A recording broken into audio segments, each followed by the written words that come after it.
Bonjour, on va traiter dans cette vidéo la répartition des efforts de cohésion dans le cas d'une poutre recevant une charge uniformément répartie. Le système à étudier, c'est un rouleau arrière d'un tapis de course et supposé solliciter à la flexion plane simple sous l'action du tapis. Le tapis tendu exerce une charge uniformément répartie sur une partie de la longueur du rouleau. La charge linéique Q égale à 0,8 N par millimètre. Le tapis est de largeur 500 mm. Le rouleau et son arbre sont assimilés à une poutre cylindrique modélisée comme suit. Nous sommes dans le cas d'une poutre reposant sur deux appuis et soumise à une charge uniformément répartie le long du tronçon BC. La première étape consiste à étudier l'équilibre de la poutre en déterminant les réactions des appuis RA et RD qui sont inconnus. Pour cela, on applique le principe fondamental de la statique qui nous permet d'écrire que la somme des efforts extérieurs appliqués sur la poutre égale à vecteur nul et la somme des moments en un point des efforts extérieurs égale vecteur nul. Donc, pour le choix du point A, on choisit un point où l'effort est inconnu pour simplifier les calculs. Donc, la relation vectorielle donnée par l'équation numéro 1, RA plus Q plus RD égale à vecteur nul. La projection sur OY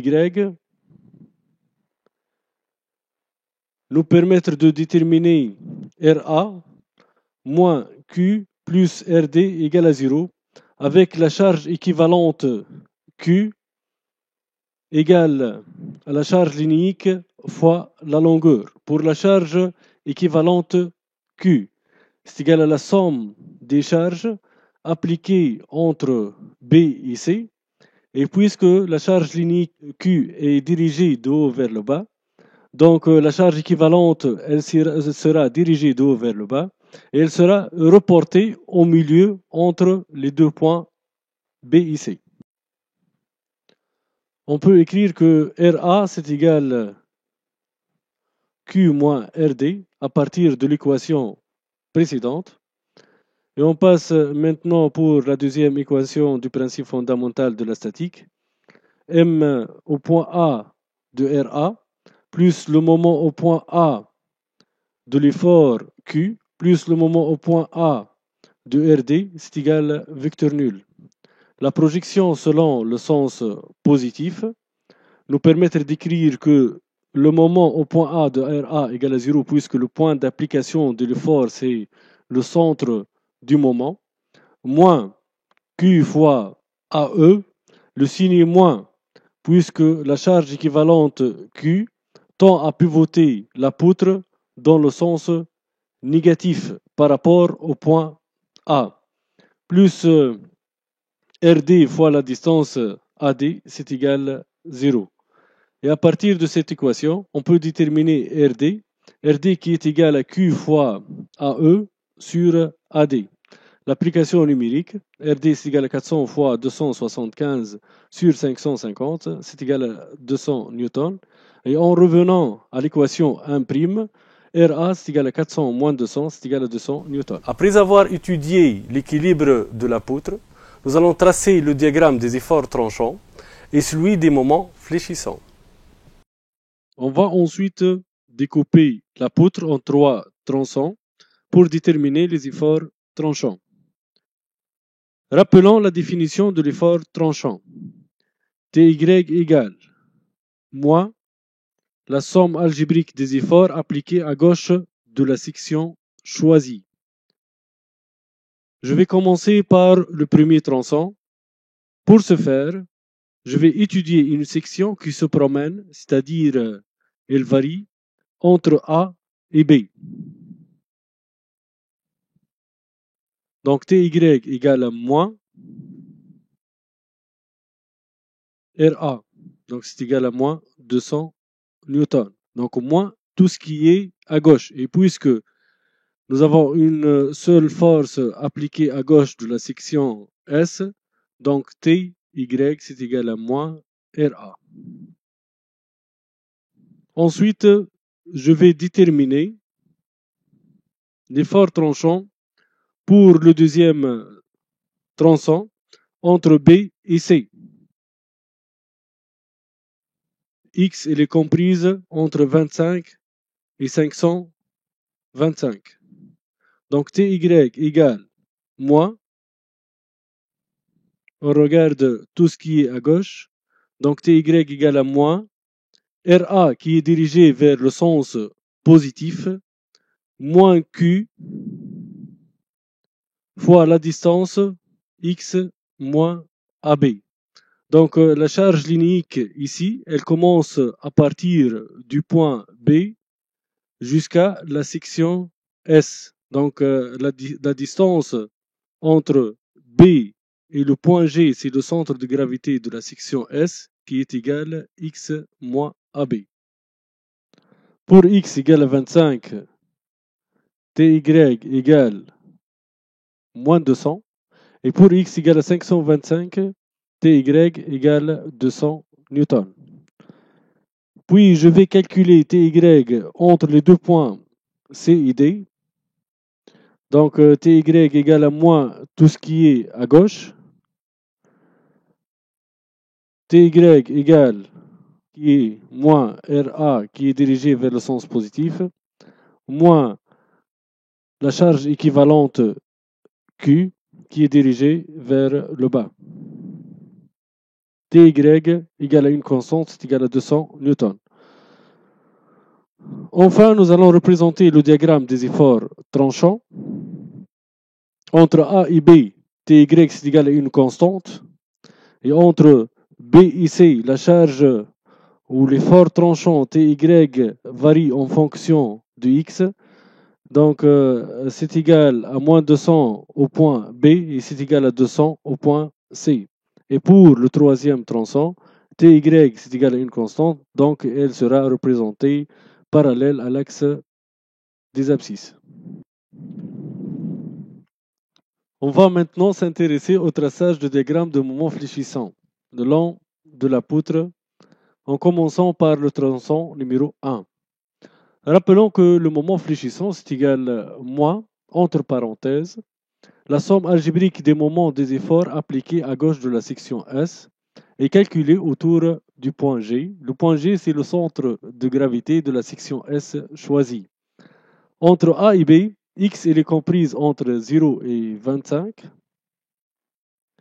Donc MFZ, c'est égal à moins, entre parenthèses, moins RA fois X. Et comme elle est représentée dans l'animation, on suppose que le tronçon est articulé au point G et on applique l'effort RA. RA tend à pivoter la poutre dans le sens négatif. Donc l'expression entre parenthèses, ça sera moins RA fois X. Pour X égale à 0, le moment fléchissant égale à 0 Newton mètre. Et pour X égale à 25, le moment fléchissant c'est égal à 5000 Newton millimètre, c'est égal à 5 Newton mètre. Ensuite, je vais déterminer le moment fléchissant pour le deuxième tronçon entre B et C. X elle est comprise entre 25 mm et 525 mm. Le moment fléchissant égale moins, entre parenthèses, moins RA fois X plus Q fois X moins 25. Q fois X moins 25, c'est la charge appliquée entre B et G. Maintenant, nous allons calculer le moment appliqué par la charge Q fois X moins 25 qui sera reporté au milieu entre B et G. Donc le moment elle sera égal Q fois X moins 25 multiplié par X moins 25 sur 2. Et nous allons simplifier l'équation. Ça devient égal RA fois X moins Q sur 2 fois X moins 25 au carré. Maintenant, pour X égale 25, MF égale à 5 Nm, et pour X égale à 525, MF c'est égal à 5 Nm.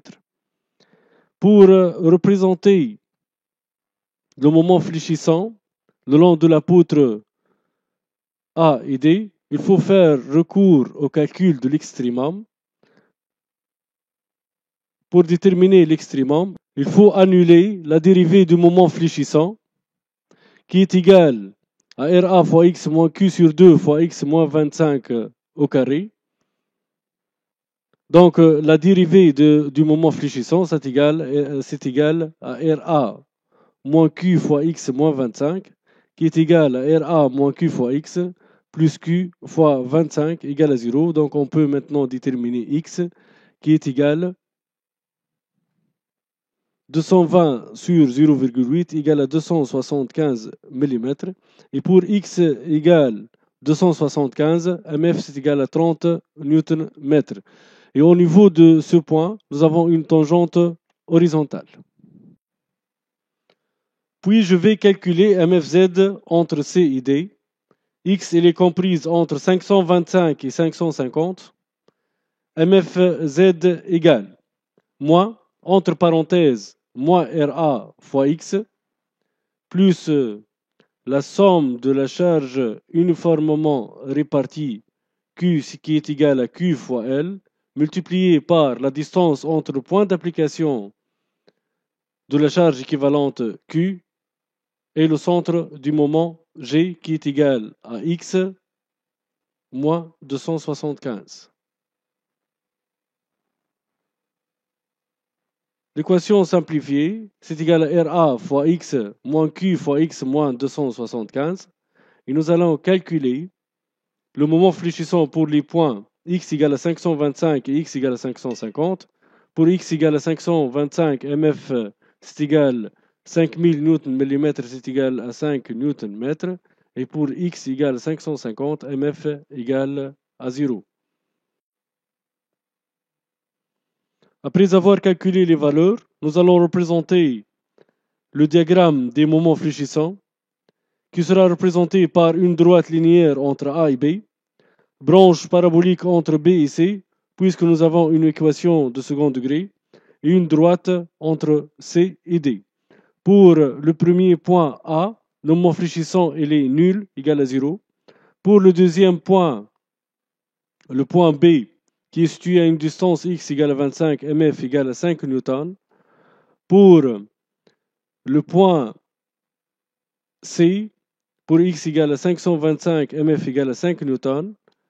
Et au point 275, nous avons une tangente horizontale et la courbe du diagramme du moment fléchissant, il sera représenté pour la poutre entre les deux points A et B. Merci pour votre attention et à la prochaine.